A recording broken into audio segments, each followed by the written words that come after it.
Yeah, so we're at the Edmonton terminal. It's the initiating point for the Trans Mountain pipeline. Today we're holding a full-scale exercise. The scenario we're exercising is a tank fire.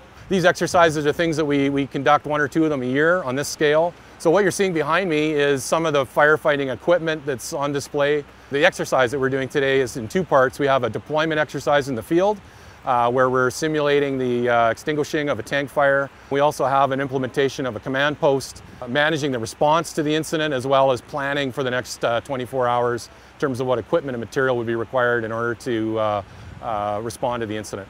400,000 barrel length, so that's about 225 feet in diameter. So this is a really big tank, and it has a floating roof, and the roof goes up and down with the level of product that's in the tank. Yeah.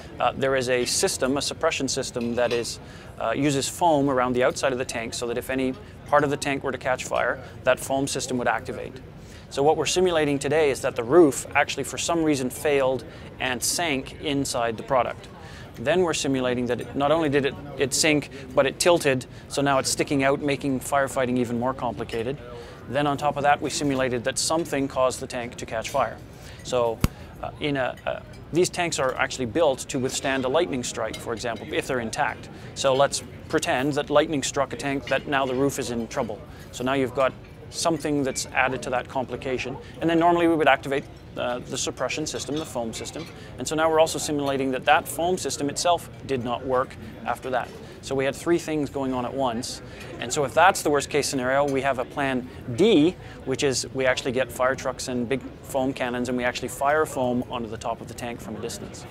Okay. So I mean, we're practicing something that is, again, unlikely to happen, but is a reasonable and credible worst case scenario because tank fires have occurred across the world. Kinder Morgan's never had one, but certainly other organizations have had them in the past around the world. And so it could happen, and that's what we're practicing just in case.